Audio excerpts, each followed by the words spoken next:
Not much. I mentioned earlier that the pressure went up just a bit when it moved over Cuba, but when it moved over the warm waters in the Gulf of Mexico, the storm just started forming pretty rapidly, and now it's still a Category 1 hurricane. It's got 85-mile-per-hour winds, and I've got the latest National Hurricane Center forecast track in my hand. It places this storm about 435 miles southeast of Homa. And it's on a northwesterly course still at 16 miles per hour.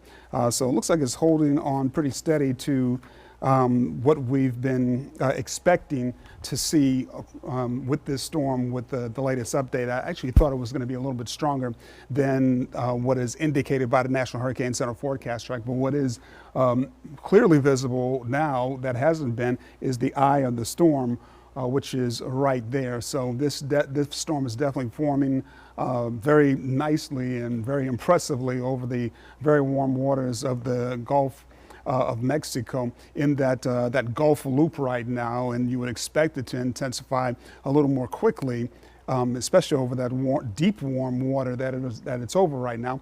And we'll probably see that as we go through the rest of the morning and definitely into the afternoon. It's about 320 miles from the mouth of the Mississippi. A lot of rainfall associated with this storm that's headed this way as well. And the hurricane hunters have been out there investigating this thing for a while. It looks like they're turning around to head back now. So the information that we have from the latest update, a lot of that is probably coming from the hurricane hunters. Hey, the wave heights out here around this storm are really high at 24 feet compared to 5 feet just off the southeast Louisiana coastline. That number is going to continue to rise as this storm gets closer and closer to us here in southeast Louisiana. And the wind field, if you're wondering why you're under a mandatory evacuation, one of the reasons is because of all the very strong winds that will be moving over Terrebonne, over Lafourche Parish, over St. Charles, St. James, St. John, all those areas with those hurricane force winds. So, you don't want to be there anyway. So evacuating is a good idea. Right now, the winds are anywhere from 3 to about 14 miles per hour. But we're expecting winds to be, gusting up to over 100 miles per hour early afternoon, probably late morning even on Tuesday down along the coastline. That is plenty fast, and that's one of the reasons why we've got the storm surge that we're expecting, and the storm surge warning that's been issued as well for all those coastal areas, especially Grand Isle, Port Fourchon. 10 to 15 feet of storm surge is a possibility for you if you're over Lake Maurepas. 3 to 5 feet of storm surge for you over Lake Pontchartrain. 4 to 7 feet of storm surge. And so all of us down here on the South Shore, we really need to pay attention to the storm surge as it develops and continues to rise. If you're going to be here in the city or anywhere on the South Shore tomorrow, that's for sure. If you're in St. Tammany or Lower Tangipahoa Hope Parish, you need to pay attention to this as well. And of course, on the Mississippi Gulf Coast, 7 to 11 feet of storm surge is a possibility, excuse me, for you as well.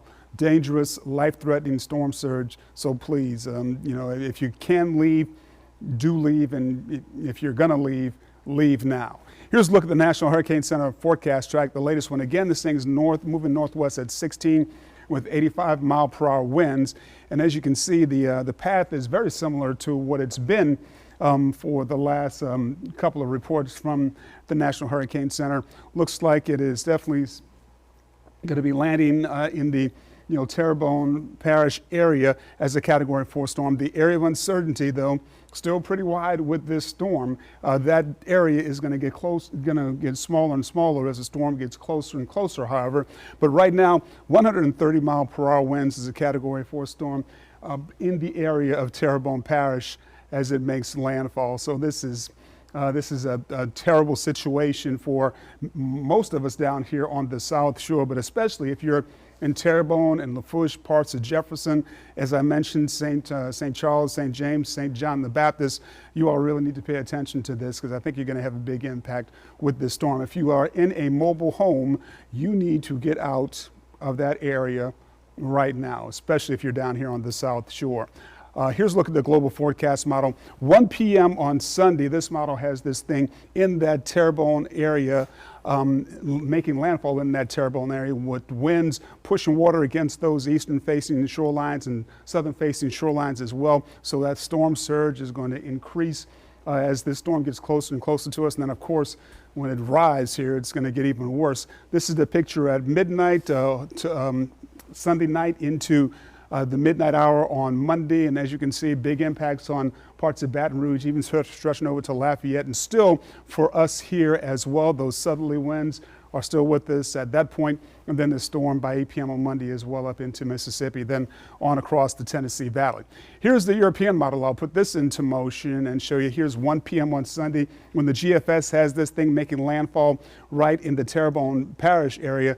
The European model still has this over very warm water at about 88 degrees at that point in time, and then moves it towards or just south of Morgan City, still in the Terrebonne Parish area. This is a bad path for all of Terrebonne Parish, as you can see, with the worst effects of the storm at that time. But still for the rest of us, southerly winds, strong southerly winds, lots of rainfall, and definitely wind damage. And, with all the rain we've seen all week long, the ground is saturated.